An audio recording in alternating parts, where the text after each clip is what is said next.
میں نے جو متعدد مواقع سے آیات مبارکہ آپ کو سنائی کہ ہر جگہ پر چوٹی کی چیز صبر ہے، آخری چیز جو بیان ہوتی ہے وہ صبر ہے۔ سورۃ العصر میں آخری بات وَتَوَاصَوْا بِالصَّبْرِ یا ایھا الذین آمنوا استعینوا بالصبر والصلاۃ، اے ایمان والو مدد حاصل کرو صبر سے اور نماز سے۔ ان اللہ مع الصابرین، اللہ تعالیٰ صبر کرنے والوں کے ساتھ ہے۔ اور پھر آگے چل کر وَبَشِّرِ الصَّابِرِينَ الَّذِينَ إِذَا أَصَابَتْهُمْ مُصِيبَةٌ قَالُوا إِنَّا لِلَّهِ وَإِنَّا إِلَيْهِ رَاجِعُونَ، اے نبی بشارت دیجئے، خوشخبری دیجئے ان صبر کرنے والوں کو کہ جن پر جب بھی کوئی تکلیف یا مصیبت نازل ہوتی ہے تو کہتے ہیں کہ ہم اللہ ہی کے ہیں اور اللہ ہی کی طرف ہمیں لوٹ جانا ہے۔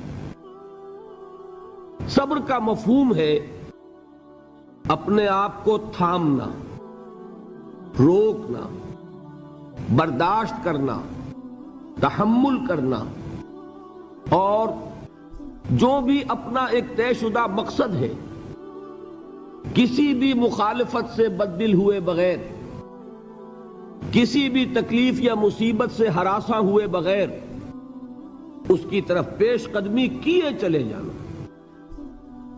بڑی سخت سردی پڑ رہی ہے، فجر کا وقت ہے، گرم پانی کا اہتمام نہیں ہے، اب اس وقت فجر کی نماز کے لیے اٹھنا، ٹھنڈا پانی اگر ہے تو وضو تو کرنا ہوگا، اس ٹھنڈے پانی سے وضو کرنا، اس وقت لحاف سے نکلنا ہی بہت مشکل، ٹھنڈے پانی سے وضو کرنا اور مصیبت۔ یہ جب تک انسان میں صبر کا مادہ نہ ہوگا ممکن ہی نہیں۔ اس کو کہیں گے صبر علی الطاعہ، اطاعت پر صبر کرنا۔ ناگواری محسوس ہو رہی ہے لیکن اس ناگواری کو برداشت کرتے ہوئے انسان اللہ کے حکم کے اوپر جمع رہے، اللہ کے حکم پر عمل کرے۔ یہ کیا ہے؟ یہ صبر ہے۔ اگر یہ صبر نہیں ہے تو ظاہر بات ہے کہ انسان اللہ کے اس حکم پر عمل نہیں کر سکے گا۔ صبر کا مادہ نہیں ہوگا تو آپ کام نہیں کر سکیں گے۔ اور اسی کا ایک دوسرا رخ ہے، جب آپ دعوت حق کے لیے کھڑے ہوں گے پہلا قدم کیا آتا ہے؟ استہزاء، تمسخر، مذاق اڑانا، جس کی میں مثال اب دینا چاہتا ہوں محمد الرسول اللہ صلی اللہ علیہ وسلم کی شخصیت سے۔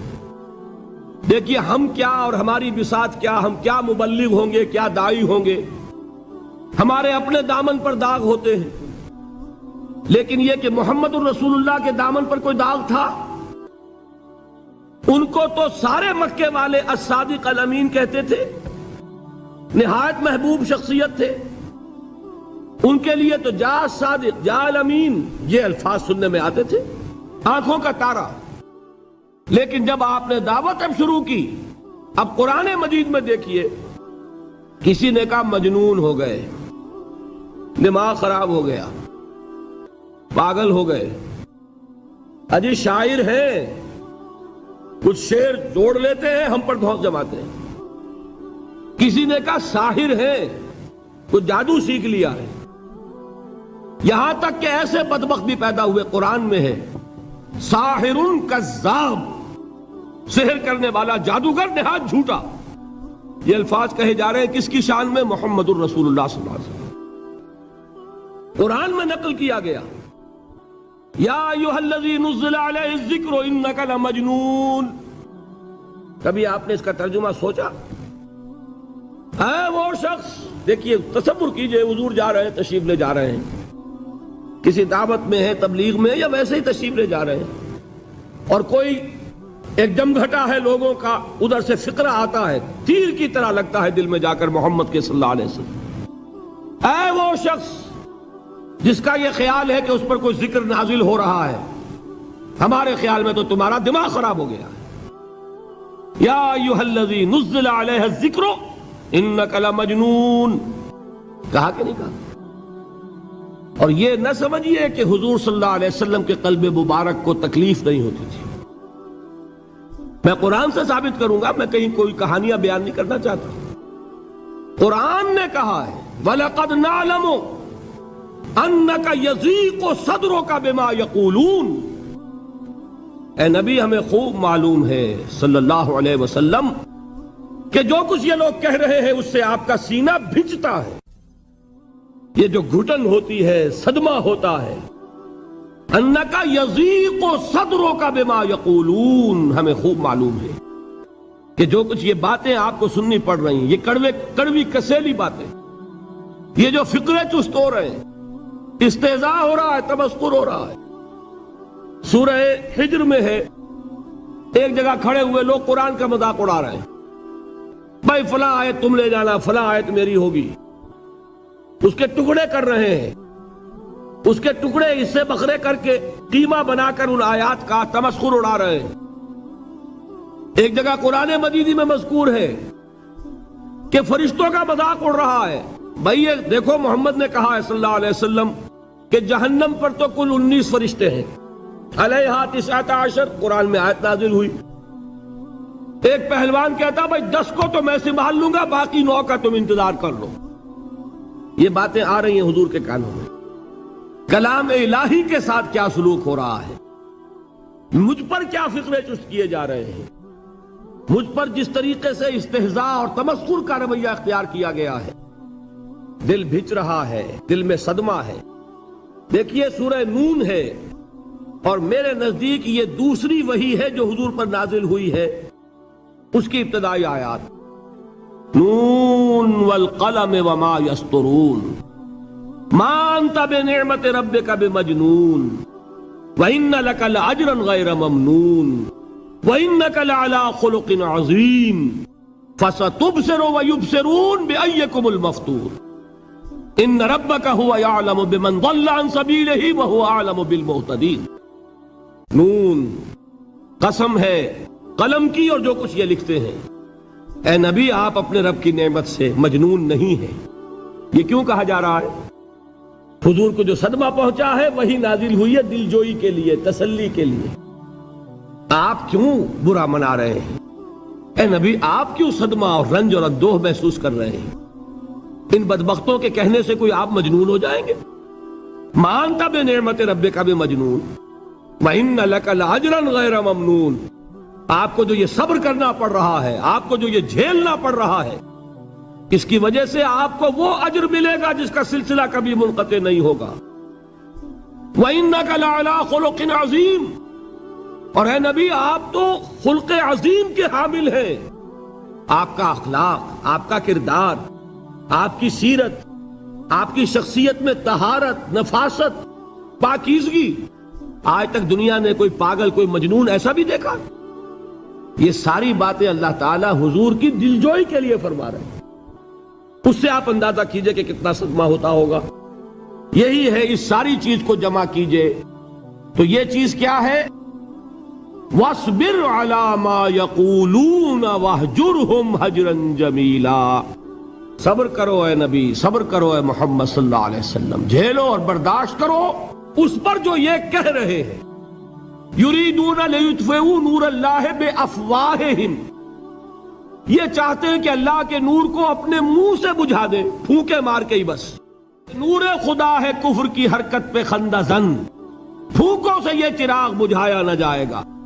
یریدون لیطفئوا نور اللہ بافواہہم واللہ متم نورہ ولو کرہ الکافرون، یہ چاہتے ہیں کہ اپنے منہ کی پھونکوں سے اللہ کے نور کو بجھا دیں، حالانکہ اللہ تعالیٰ تو اپنے نور کا اتمام فرما کر رہے گا، خواہ ان کافروں کو کتنا ہی ناگوار ہو۔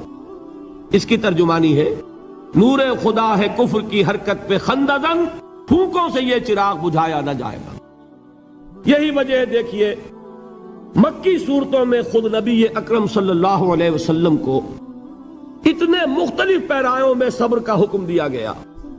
کچھ مثالیں میں دے چکا ہوں، وَلِرَبِّكَ فَاصْبِرْ، اسی طریقے سے وَاصْبِرْ كَمَا صَبَرَ أُولُو الْعَزْمِ مِنَ الرُّسُلِ، اے نبی صبر کیجئے جیسے کہ صبر کیا ہمارے اولو العزم رسولوں نے۔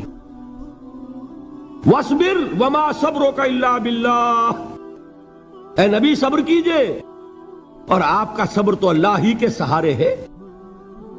وَاصْبِرْ لِحُکْمِ رَبِّكَ، یہ سورہ نون جس کی ابتدائی آیات میں نے آپ کو سنائی، نون والقلم وما یسطرون ما انت بنعمت ربک بمجنون، اس کا اختتام کیا ہوتا ہے؟ وَاصْبِرْ لِحُکْمِ رَبِّكَ وَلَا تَكُنْ كَصَاحِبِ الْحُوتِ اِذْ نَادَىٰ وَهُوَ مَكْظُومٌ، اے نبی صبر کیجئے اپنے رب کے فیصلے کا، انتظار کیجئے اور اس مچھلی والے کے مانند نہ ہو جائیے۔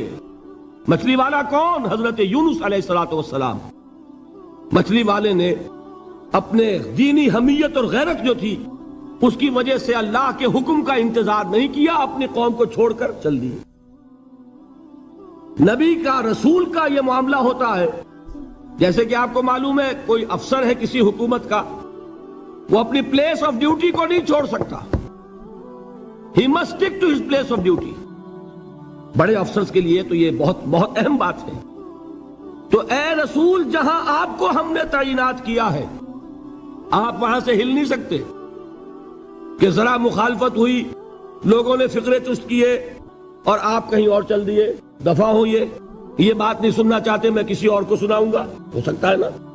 ہم تو کرتے ہیں نا یہ، اس لیے کہ ہمیں تو اللہ نے کہیں تعینات تو نہیں کیا نا۔ اگر ایک جگہ کے لوگ بات نہیں سنتے، چلو بھائی ہم کہیں اور جائیں گے، وہاں بات سنائیں گے۔ لیکن رسول کا معاملہ ہوتا ہے جو اس کی پلیس آف اپائنٹمنٹ ہے، he can not leave his place without the express permission of Allah سبحانہ و تعالی۔ آپ نے یہ سنا ہوگا، سیرت کی تقاریر میں پڑھا ہوگا کہ مدینے کی طرف ہجرت کی اجازت حضور نے تمام صحابہ کو دے دی، خود منتظر رہے جب تک کہ اللہ کی طرف سے اجازت نہیں آ گئی۔ حضرت ابوبکر پوچھتے رہتے تھے حضور اجازت آ گئی کہ نہیں؟ نہیں ابھی نہیں آئی۔ حضور اذن آ گیا؟ نہیں آیا، ابھی نہیں آیا۔ حبشہ کی طرف سب کو بھیج دیا، اجازت دے دی جو جانا چاہے چلا جائے۔ حضور کی صاحبزادی جو حضرت عثمان کے نکاح میں تھی وہ بھی ہجرت کر رہی ہے، لیکن حضور تو نہیں گئے۔ رسول نہیں چھوڑ سکتا اپنی جگہ کو، یہاں تک کہ تمام تقریباً صحابہ چلے گئے، حضور رہ گئے، حضرت ابوبکر رہ گئے، حضرت علی رہ گئے، اور حضرت ابوبکر پوچھ رہے ہیں بار بار اجازت آئی یا نہیں؟ نہیں ابھی نہیں آئی۔ حضرت عائشہ نے واقعہ بیان کیا کہ ایک روز اچانک دوپہر کے وقت ہم نے دیکھا کہ حضور نے اپنے پورے جسم کو ڈھانپا ہوا ہے، چہرے کو بھی کپڑے میں ڈھانکا ہوا ہے اور تشریف لا رہے ہیں۔ یہ اس میں تعجب کی بات یہ کہ عرب میں آج بھی آپ کو معلوم ہے کہ یہ چیز جو ہے ان کی روایات کے خلاف ہے کہ دوپہر کے وقت کوئی کسی سے ملنے جائے۔ یہ وقت جو ہے قیلولے کا ہے، آرام کا ہے۔ تو این ٹھیک دوپہر کے وقت تشریف لائے حضور، آپ نے آ کے حضرت ابوبکر سے فرمایا کہ اجازت آ گئی ہے۔ حضرت ابوبکر نے بہت خوش ہو کر ایک بات کہی، حضور میں نے 2 اونٹنیاں تیار کی ہوئی ہیں۔ یعنی اب آپ وہ تو سوچتے تھے نا شاباش ملے گی کہ میں نے تیاری کی ہوئی ہے، میں نے 2 اونٹنیوں کو خوب کھلا پلا کے فربا کیا ہوا ہے، بڑی توانا ہے تاکہ ہم تیزی کے ساتھ سفر کر سکیں۔ حضور نے توقف کیا، فرمایا ہاں ٹھیک ہے، 1 اونٹنی میں استعمال کروں گا لیکن میں اس کی قیمت ادا کروں گا۔ حضرت ابوبکر کی آنکھوں میں آنسو آ گئے، روتے ہوئے کہا حضور مجھ سے یہ مغایرت، کیا یہ جان اور مال کسی اور کے لیے ہے؟ آپ مجھ سے بھی کہہ رہے ہیں میری اونٹنی جو ہے وہ بھی بلا معاوضہ آپ قبول نہیں فرما رہے۔ یہ ہے محمد الرسول اللہ کی غیرت اور حمیت کا معاملہ۔ اب دیکھیے ایک بات عجیب ہے، یہ ربط اپنے ذہن میں رکھیے، اللہ تو صبر کی تلقین کر رہا ہے اپنے رسول کو، اور رسول یہی تلقین کر رہے ہیں اپنے صحابہ کو، صبر کرو، جھیلو، برداشت کرو، ہاتھ مت اٹھانا، کوئی جوابی کارروائی نہیں ہوگی، بلکہ اپنے اوپر جھیلو جو کچھ جھیلنا ہے، ڈٹے رہو، پیچھے مت ہٹنا، یہ صبر ہے، لیکن ہاتھ اٹھانے کی اجازت نہیں۔ چنانچہ اب ذرا چشم تصور سے دیکھیے، ابو جہل اس نے جو بدترین روش اختیار کی، وہ ایک خاندان تھا حضرت یاسر، ان کی اہلیہ حضرت سمیہ، اور ان کے فرزند حضرت عمار رضی اللہ تعالی عنہم۔ یہ غلام نہیں تھے، حضرت سمیہ تو کنیز تھیں لیکن یاسر غلام نہیں تھے۔ ان کی کہانی یہ ہے، واقعہ یہ ہے کہ یہ بہت نیک آدمی تھے یاسر، یمن کے باشندے، انہیں کو خواب میں بشارت ہوئی کہ نبی کا ظہور ہونے والا ہے مکے میں، جاؤ شاید ان کے قدموں تک پہنچ جاؤ۔ یہ یمن سے ترک وطن کر کے مکے آ گئے۔ ابو جہل کا ایک چچا تھا، بہت شریف النفس انسان، اس کے ساتھ معاہدہ کیا حلیف بن کر، اور وہ مکے میں رہنے لگے۔ اس لیے کہ یہ نوٹ کر لیجئے، مکہ اس وقت ایک قبیلے کا شہر تھا، صرف قریش۔ یا قرشی رہ سکتا تھا وہاں، یا قرشی کا حلیف، کہ اگر تو کسی قرشی نے آپ کو امان دی ہوئی ہے تو آپ رہ سکتے ہیں مکے میں، ورنہ نہیں۔ یا تیسرے قرشی کا غلام، غلام تو ملکیت ہی ہے اس کی، جیسے بھیڑ بکری ہے کسی قرشی کی، اسی طرح اس کے غلام ہے۔ یہ تین کیٹیگریز تھی انسانوں کی مکے میں۔ اسی کو نوٹ کیجئے کہ جو بیچارے غلام تھے وہ سب سے زیادہ ستائے گئے، اس لیے کہ غلاموں کے تو حقوق ہی کوئی نہیں تھے۔ بلال غلام تھے، ابو فقی غلام تھے، زنیرہ ایک کنیز تھی، ان کو جو ماریں پڑی ہیں اس کا آپ کو معلوم ہے۔ حضرت بلال کے ساتھ جو کچھ امیہ ابن خلف نے کیا، کہ جس طریقے سے کہ حیوانوں کی لاشیں جو ہے کھینچ کر گھسیٹ کر لے جائی جاتی ہیں، ان کی گردن میں رسی ڈال کر گھسیٹتے، اسی طریقے سے حضرت بلال کے گردن میں رسی ڈال کر ٹھیک دوپہر کے وقت مکے کی سنگلاخ گلیوں کے اندر گھسیٹا جاتا تھا۔ نیچے زمین جل رہی ہے توے کی طرح، اور ویسا بھی ہوتا تھا کہ چت لٹا دیا، اوپر سے وہ آگ مکے کا، کہ سورج جو ہے ذرا نوٹ کیجئے، آگ برسا رہا، نیچے زمین توے کی طرح جل رہی ہے، اور ایک بھاری سل بھی لا کر جو ہے سر پر رکھ دی، چھاتی پر رکھ دی گئی ہے کہ آواز نہیں نکل رہی، جھاگ نکل رہے منہ سے، لیکن اس حال میں بھی احد احد احد، ایک ایک اللہ، قل هو اللہ احد، الفاظ نکل رہے۔ یہ ہے وہ صبر، صبر علی الابتلاء، صبر علی الایذاء۔ یہ ابتلاء اور ایذاء پر صبر ہے، جھیلو برداشت کرو، اس توحید پر قائم رہو، محمد کی رسالت کے اقرار کرتے رہو صلی اللہ علیہ وسلم، لیکن ہاتھ نہیں اٹھانا۔ اب میں آپ کو بتا رہا تھا یہ تو غلام تھے، یہ جو تھے یاسر، یہ حلیف تھے، غلام تو نہیں تھے نا۔ البتہ وہ ابو جہل کے چچا کی کنیز تھی یہ سمیہ، انہوں نے اجازت لے کر ان سے نکاح کر لیا، یہ تو کنیز رہیں گی۔ بیٹا جو ہوا وہ بھی ایک طرح سے، جب کنیز زیادہ ہے تو غلام ہو گیا، عمار ابن یاسر۔ وہ جو شخص تھا بہت شریف النفس ابو جہل کا چچا، وہ مر گیا۔ اب ابو جہل جو ہے اس خاندان کا سربراہ ہے، لہذا یہ تینوں جو افراد ہیں وہ اس کے رحم و کرم پر ہیں۔ یاسر کو بھی پروٹیکشن اگر ہے تو ابو جہل کی ہے، ابو جہل جو چاہے کرے، اور سمیہ تو کنیز ہے ہی، اس کا تو کوئی حق ہے ہی نہیں، جو چاہے کرے، اور عمار ان دونوں کا بیٹا ہے، لہذا بدترین معاملہ کیا ابو جہل نے ان تین افراد کے ساتھ۔ حضرت سمیہ کے ساتھ جو کچھ کیا گیا ہے آپ اس کا تصور نہیں کر سکتے۔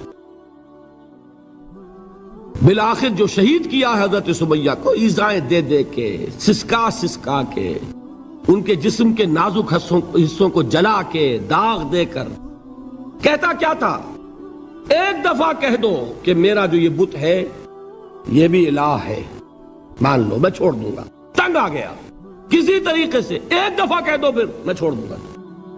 لیکن یہ میاں بیوی حضرت یاسر اور حضرت سمیہ رضی اللہ تعالی عنہما، یہ ہے ثبات، یہ ہے صبر، یہ ہے استقلال، ایک مرتبہ بھی کہنے کے لیے تیار نہیں ہوئے، جو چاہو کر لو، اب ہم تو اس سے پیچھے نہیں ہٹیں گے۔ تنگ آ کر اس نے حضرت سمیہ کی تو شرمگاہ میں برچھا مارا ہے اور شہید کیا۔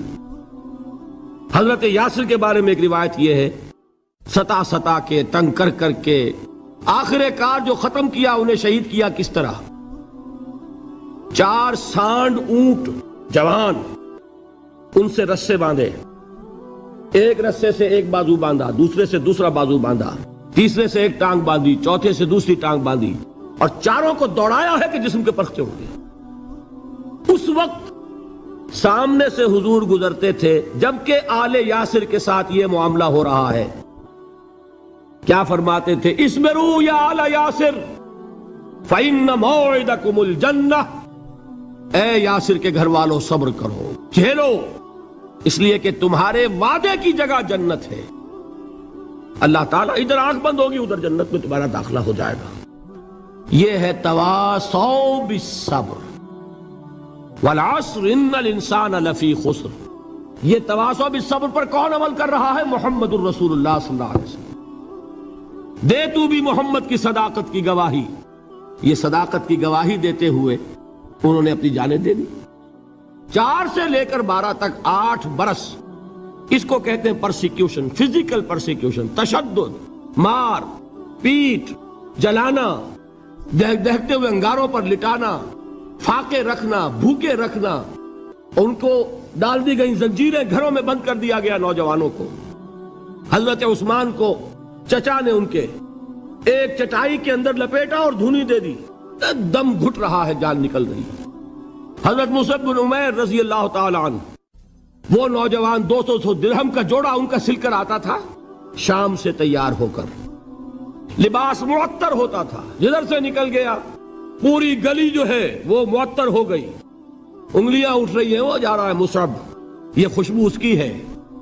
اس مصعب کے ساتھ کیا سلوک کیا؟ باپ تو مر چکا تھا، ماں نے پالا تھا، دولت بہت چھوڑ کر گیا تھا باپ، لہذا ماں نے بڑے ناز و نام میں پالا، بڑے لاڈ پیار میں، 200 درہم کا جوڑا تیار ہو رہا ہے۔ لیکن یہ کہ آپ کو معلوم ہے عرب کے اس معاشرے میں عورت کی کوئی حیثیت نہیں تھی، ماں کا اختیار نہیں تھا، چچا تھا آپ سربراہ خاندان کا۔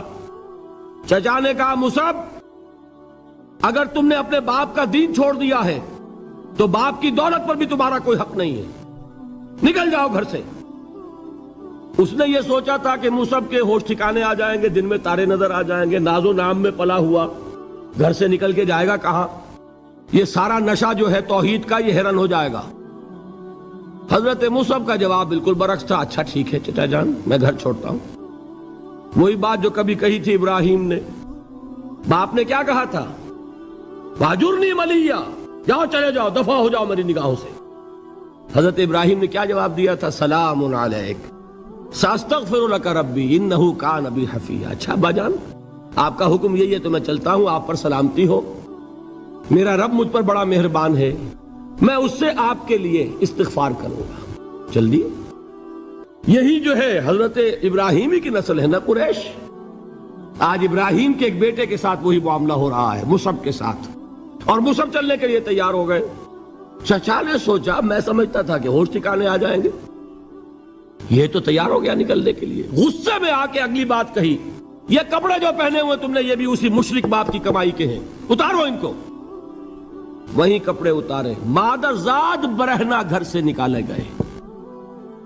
ماں کے پاس پہنچے، ماں نے آنکھوں پر ہاتھ رکھے، مصعب کیا ہوا؟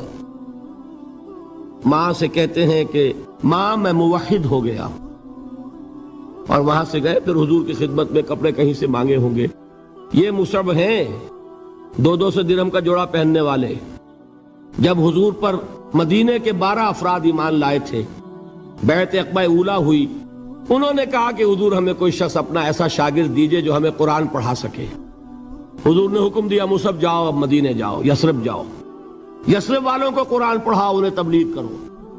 مصعب گئے ہیں وہاں، 1 سال کی کمائی 75 افراد لا کر حضور کے جھولی میں اگلے سال ڈال دیے کہ حضور یہ میری 1 سال کی کمائی ہے، 72 مرد 3 عورتیں۔ بہرحال وہ مصعب بن عمیر ہیں جو غزوہ احد میں شہید ہوئے، اور جب شہید ہوئے تو ان کے جسم پر صرف ایک چادر تھی۔ یہی چیزیں ہیں اصل میں کہ جو ہمارے دلوں کو منور کرنے والی ہیں نور ایمان سے۔ وہ علم بردار تھے غزوہ احد میں، جھنڈا مسلمانوں کا ان کے پاس تھا۔ ایک ہاتھ پر ایک شانے پر وار پڑا، ہاتھ کٹ گیا، دوسرے سے تھاما، دوسرے پہ کٹ گیا، اب دونوں حصوں کے بچے ہوئے ٹکڑوں سے جھنڈے کو تھاما، گرنے نہیں دیا، یہاں تک کہ شہید ہو گئے۔ گرے ہیں تو جھنڈا گرا ہے۔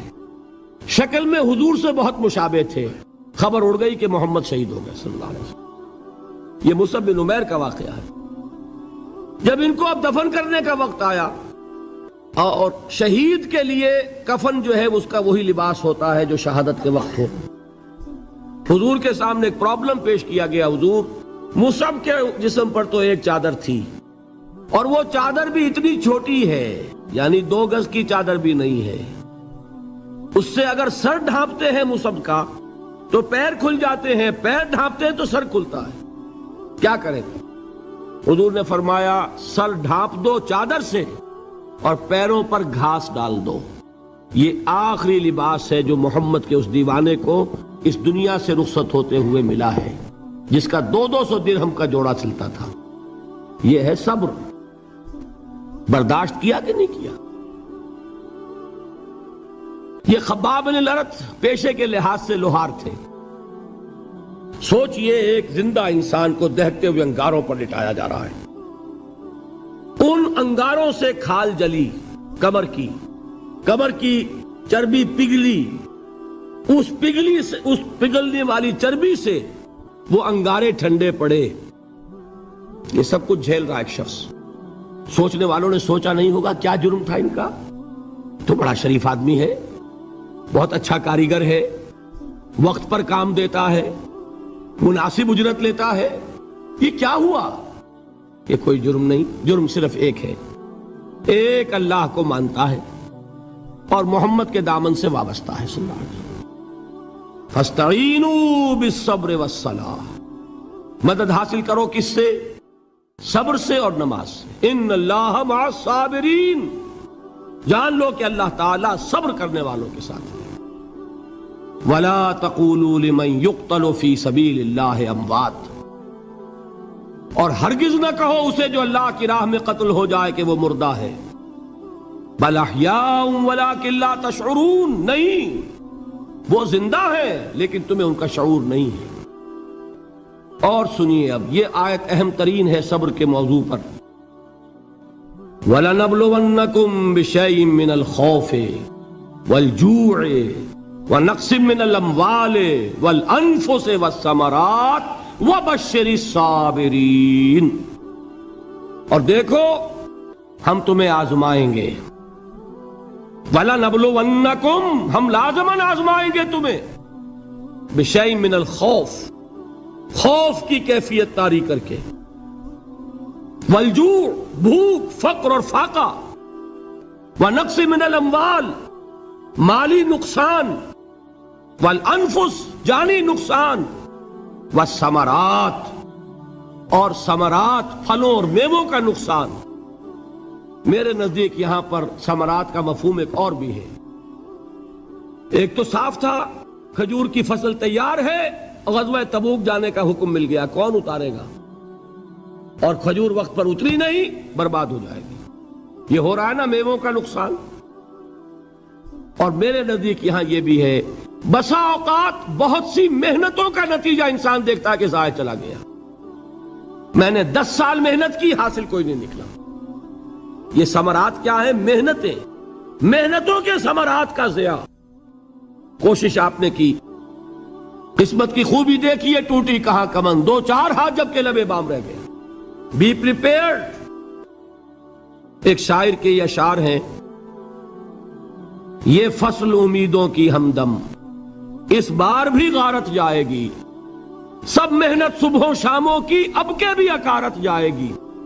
میرے نزدیک یہ ثمرات کا جو لفظ یہاں آیا ہے، وَنَقْصٍ مِّنَ الْأَمْوَالِ وَالْأَنفُسِ وَالثَّمَرَاتِ، سب محنت صبحوں شاموں کی اب کے بھی اکارت جائے گی.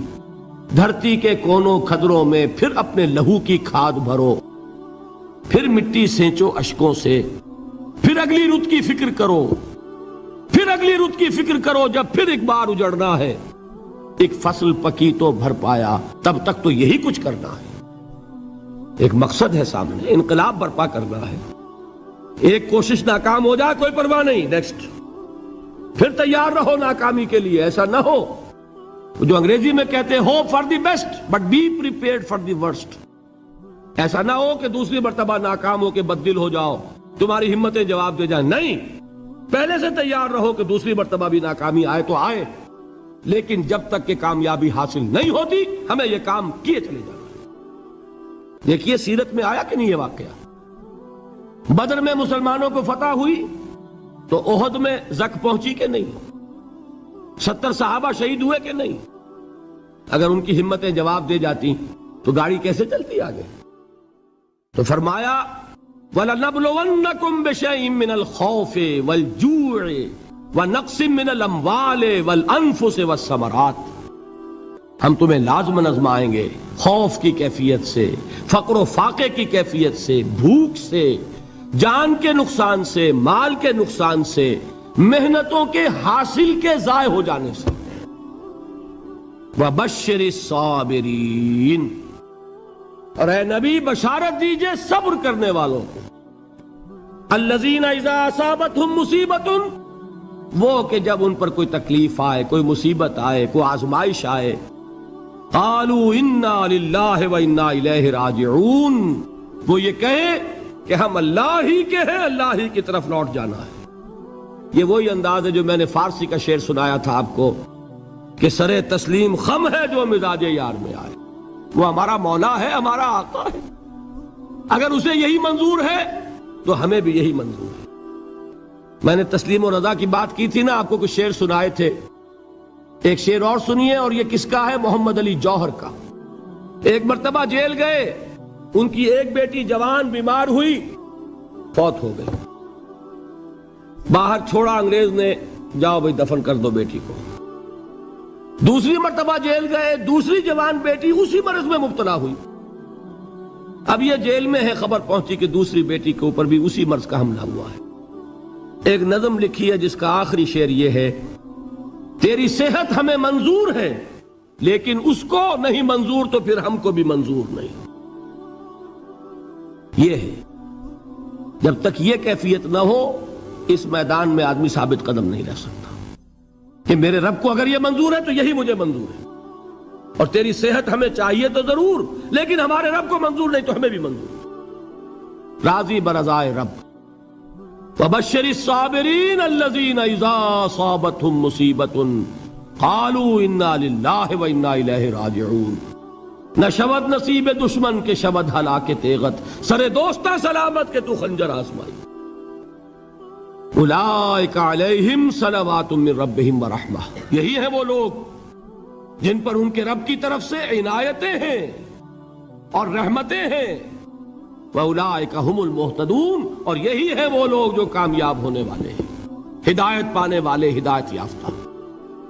وَالصَّابِرِينَ فِي الْبَأْسَاءِ وَالضَّرَّاءِ وَحِينَ الْبَأْسِ، اور صبر کرنے والے، اصل نیکی ان کی ہے، جسمانی تکلیفوں میں صبر کرنے والے، فقر اور فاقے میں صبر کرنے والے، اور جنگ کے وقت صبر کرنے والے۔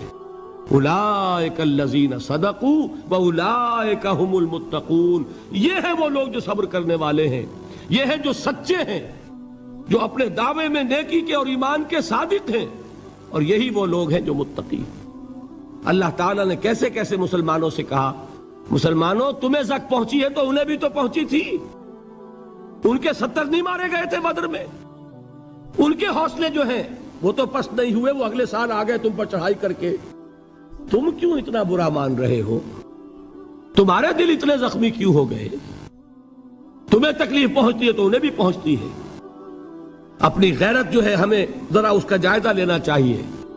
لوگ باطل نظریات کے لیے کتنی قربانیاں دے رہے ہیں، لوگ باطل چیزوں کے فروغ کے لیے کتنی محنتیں کر رہے ہیں۔ جیسا کہ میں نے ابھی کہا تھا، اسی غیرت کو چیلنج کرنے کے لیے، ذرا آپ کی حمیت دینی کو جوش دلانے کے لیے، قادیانی نوجوان کتنی تعداد میں اپنے آپ کو دین کے لیے وقف کرتا ہے، اور آپ کتنے نوجوان ہیں جو اپنے آپ کو دین کے لیے وقف کر دیں، اور ہوں وہ کھاتے پیتے گھرانوں کے لوگ۔ یہ نہیں ہے کہ اگر کوئی اور کام نہیں کر سکتا تو پھر یہ ہے کہ وہ دین کے کام میں لگ جائے۔ باصلاحیت لوگ، کھاتے پیتے لوگ، ذہنی استعداد رکھنے والے لوگ، اونچے گھرانوں کے لوگ، وہ وقف کریں اپنے آپ کو دین کے لیے۔ اس کے بغیر کیسے باہر آ جائے گی، کیسے رونق آ جائے گی؟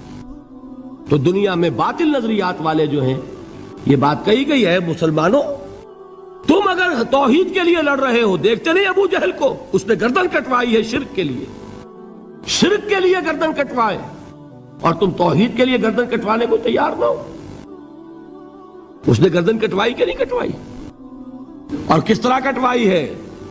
جو کہ بڑا متکبر قسم کا، فرعون قسم کا شخص تھا، جب گردن کاٹنے لگے تو کہتا ہے ذرا نیچے سے کاٹنا تاکہ جب تم نیزے کے اوپر چڑھاؤ میرے سر کو تو اونچا نظر آئے، معلوم ہو سردار کا سر ہے۔ وہ بدبخت مرتے ہوئے بھی جو اس کی کیفیت تھی نا، اس کو ذہن میں رکھیے۔ تو یہ اس لوگوں نے قربانیاں دی، جانیں دی، تو فرمایا اگر تم ان سے زیادہ قربانی نہیں دو گے، یہ نوٹ کر لیجئے اس کو، مجرد اگر حق کو غالب کرنا اللہ کے ذمے ہو تو آنے واحد میں غالب کر دے گا، تمہیں تکلیف ہی دینے کی ضرورت نہیں۔ سمجھ رہے؟ کیا اللہ کے مقابلے میں کوئی باطل کی طاقت ٹھہر سکتی ہے؟ یہ تمہارے ایمان کا امتحان ہے، یہ تمہارے خلوص کی آزمائش ہے، یہ تمہارے امتحان کا ثبوت درکار ہے کہ اللہ تعالیٰ دیکھنا چاہتا ہے تم اس کے لیے اپنی جانیں قربان کرنے کو تیار ہو کہ نہیں، تم اس کے لیے تن من دھن لگانے کو تیار ہو کہ نہیں۔ اور یہ جان لو کہ اگر کفار اور مشرکین اور ملحدین اور باطل نظریات والے وہ جو کچھ قربانیاں اپنے باطل نظریات کے لیے دے رہے ہیں، ان سے زیادہ اگر تم نہیں دو گے تو حق غالب نہیں ہوگا۔ انہوں نے جو صبر کیا ہے اپنے باطل نظریات پر، اگر تم اس سے زیادہ صبر کا ثبوت نہیں دو گے اپنے اس حق پر تو حق غالب نہیں ہوگا۔ اس لیے فرمایا یا ایھا الذین آمنوا اصبروا وصابروا، نہ صرف یہ کہ صبر کرو بلکہ صبر میں اپنے دشمنوں سے آگے نکلو، ان کے صبر سے بڑھ کر صبر کرو۔ ورابطوا، مرابطہ کہتے ہیں چوکس رہنا، ہوشیار، پہرا دو، ایسا نہ ہو کہ دشمن جو ہے غفلت میں تمہارے اوپر کوئی حملہ جو ہے کر بیٹھے۔ واتقوا اللہ، اور اللہ کا تقوی اختیار کرو، لعلکم تفلحون، تاکہ تم فلاح پاؤ۔ یہ ہے حضرات تواصوا بالصبر۔ میں نے عرض کیا تھا ہر جگہ پر آپ کو چوٹی کی بات صبر ملے گا۔ آیت الکرسی، آیت البر جو میں نے آپ کو سنائی آخر میں، والصابرین فی الباساء والضراء وحین الباس، حامیم السجدہ، وما یلقاها الا الذین صبروا وما یلقاها الا ذو حظ عظیم۔